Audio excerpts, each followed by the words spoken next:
এই জন্য মসজিদ ভিত্তিক সমাজ, এটা যদি আপনারা ছাত্রদেরকে যারা লেখাপড়া করে, শিক্ষিত লোকদের যদি এটা যদি আপনারা একটা প্রতিযোগিতা দেন যে মসজিদ ভিত্তিক সমাজ বিনির্মাণ, এইটার মধ্যে শত শত পৃষ্ঠা লিখে ফেলতেছে।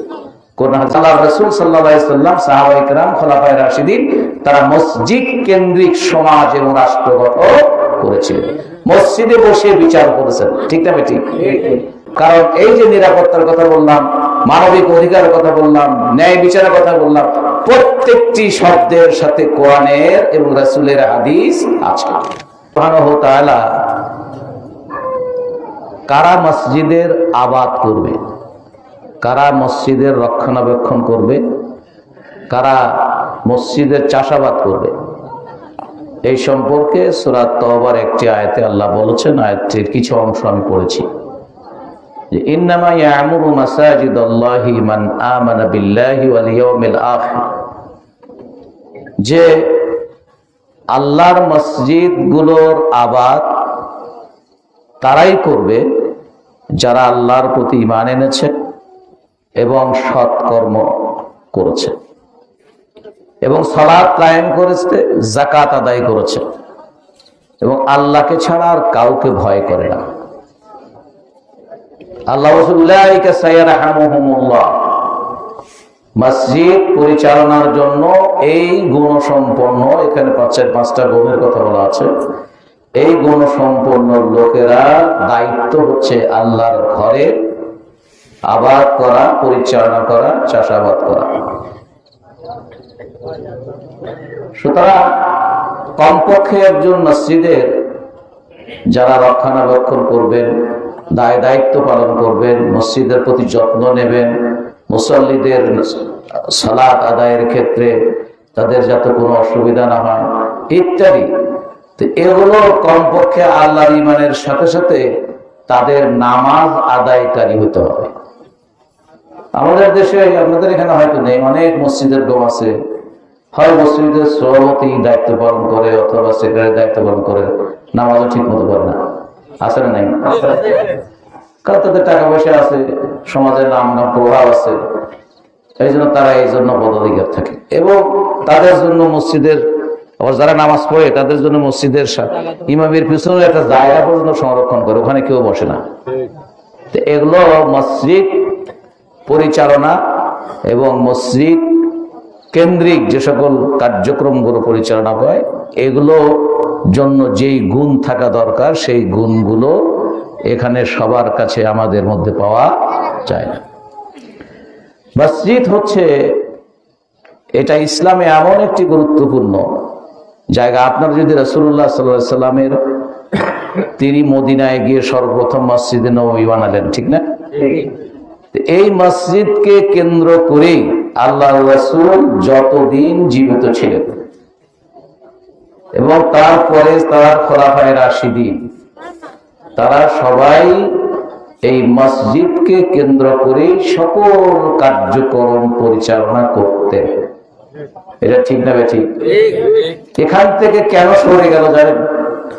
আস্তে আস্তে মুসলিমদের অনেকের ঈমান থাকলেও অন্যান্য আমল যখন নষ্ট হতে শুরু করলো এবং ইসলামের চরিত্র এবং জ্ঞান যখন তাদের মধ্যে, আমল যখন নষ্ট হতে থাকলো, চরিত্র যখন নষ্ট হতে থাকলো, তখন তারা মসজিদ ভিত্তিক আল্লাহর দ্বীন প্রতিষ্ঠা, মসজিদ ভিত্তিক সমাজ প্রতিষ্ঠা, মসজিদ ভিত্তিক রাষ্ট্র প্রতিষ্ঠা, এইখান থেকে সরে গেল। বিচার করতে বসবে মসজিদে সাহস নাই, কারণ আল্লাহর বিধান যেতে বিচার হবে না। মিথ্যা সাক্ষী, মিথ্যা অভিযোগ ইত্যাদি, এগুলোই হচ্ছে আজকে বিচারের অবস্থা, তাই না? তো এইগুলো যখন করে, এর কি মসজিদে বসে করে সম্ভব না?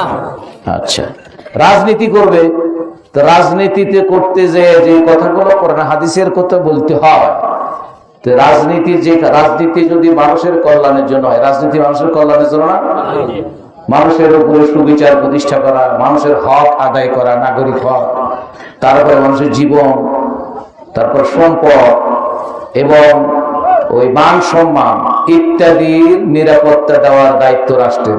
তো এই যে কথাগুলো, এগুলো তো রাজনীতি, কি বলেন?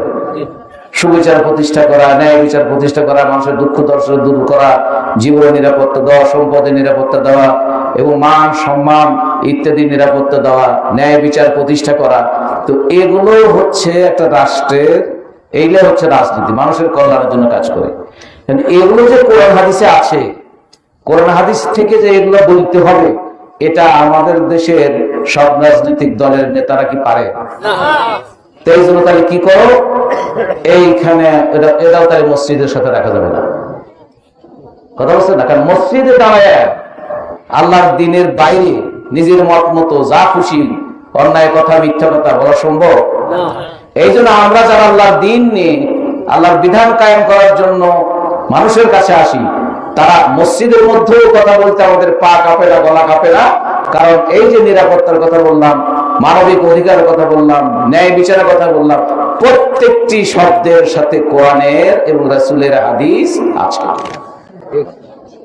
তাহলে আমাদের কাছে আল্লাহর দ্বীনের কথা মসজিদেও যেমন সম্ভব, মসজিদের বাইরেও কি সম্ভব। আর আল্লাহর রাসূল সাল্লাল্লাহু আলাইহি ওয়াসাল্লাম, সাহাবায়ে কেরাম, খোলাফায়ে রাশিদিন, তারা মসজিদ কেন্দ্রিক সমাজ এবং রাষ্ট্র গঠন করেছিলেন। মসজিদে বসে বিচার করেছেন, ঠিক না বেঠিক? মসজিদে বসে বিচার করে সেই বিচার মসজিদের আঙ্গিনায় বাস্তবায়ন হয়েছে, কার্যকরী হয়েছে, ঠিক না বেঠিক? কারণ এখন কি একদল লোক কয় যে মসজিদের রাজনীতির কথা বলা যাবে না, কি বলবো, বলে কিনা এটা? কারণ তারা জানে না, বোঝে না। আর নিজেরা যে মসজিদের ভিতরে সব কথা বলতে হবে, সত্য কথা বলতে হবে, সেই গুণটা তো তাদের মধ্যে কম। এই যে ওখানে দাঁড়ায় সেই কথা বলতে পারে না। যারা আল্লাহর দ্বীন মেনে চলে সর্বত্র, তারা মসজিদেও তাদের জন্য যেমন, মসজিদের বাইরেও তেমন। আর ওলামায়ে কেরামদেরকে এই কথাগুলো, সকল শ্রেণীর ওলামায়ে কেরামদের এই কথাগুলো মুসলমানদেরকে বুঝাতে হবে। না বুঝানোর কারণে পাশ কেটাই করতে পারে। তো সুতরাং ভাইয়েরা আমার, বোনেরা আমার, মসজিদ হচ্ছে মুসলিমদের জন্য সকল কর্মকাণ্ডের সূতিকাগার, সকল কর্মকাণ্ডের কেন্দ্র হচ্ছে মসজিদ। মসজিদ হচ্ছে মুসলিমদের জন্য সকল কর্মকাণ্ডের সূতিকাগার, সকল কর্মকাণ্ডের কেন্দ্র হচ্ছে মসজিদ। কিন্তু বাস্তবায়ন করবে না, কি করবে না? এই যারা বাস্তবায়নের কথা বলে তাদের বিরুদ্ধে লেগে যায়। যারাই বাস্তবায়নের পক্ষে কথা বলে, আমরা যারা কথা বলি, এই জন্য আমাদের বিরোধিতা করে। যাই হোক, তাহলে সেই মসজিদের গুরুত্ব এত বেশি। আল্লাহ রাসূল সাল্লাল্লাহু আলাইহি ওয়াসাল্লাম বলেছেন সহিহ বুখারীর হাদিসে, মান বানা মাসজিদান লিল্লাহ আও মান বানা মাসজিদান ইয়াবতাগি বিহি ওয়াজহাল্লাহ বানাল্লাহু লাহু জান্নাহ, বানাল্লাহু লাহু বাইতান ফিল জান্নাহ আও কামা ক্বালা আলাইহিস সালাম। সহিহ বুখারীতে একটা হাদিস রাসূল সাল্লাল্লাহু আলাইহি ওয়াসাল্লাম বলেছেন, যে ব্যক্তি আল্লাহর সন্তুষ্টি অর্জন করার জন্য একটি মসজিদ নির্মাণ করলো।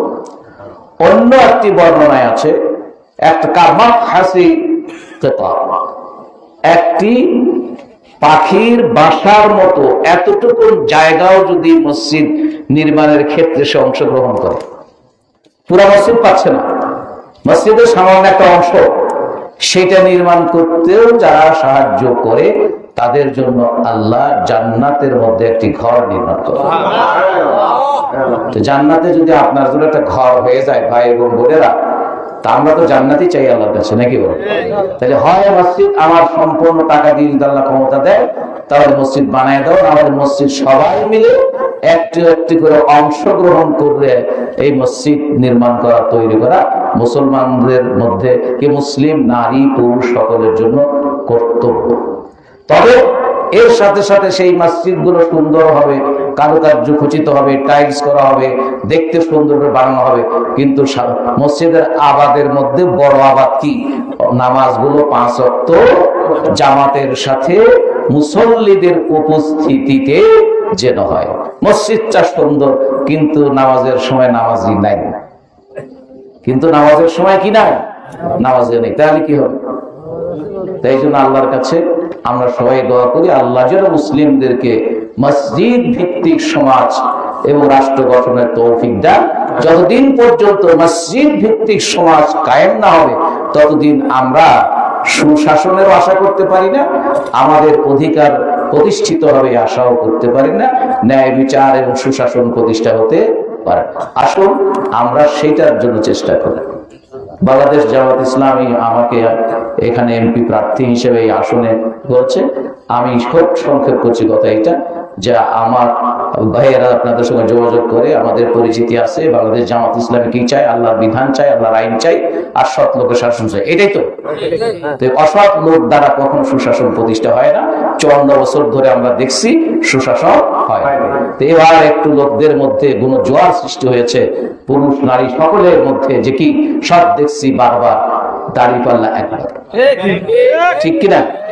সব দেখছি বারবার দাড়িপাল্লা একবার, এবং এইবার একবার মানে কি এইবার, আপনারা একবার সবাই সবাই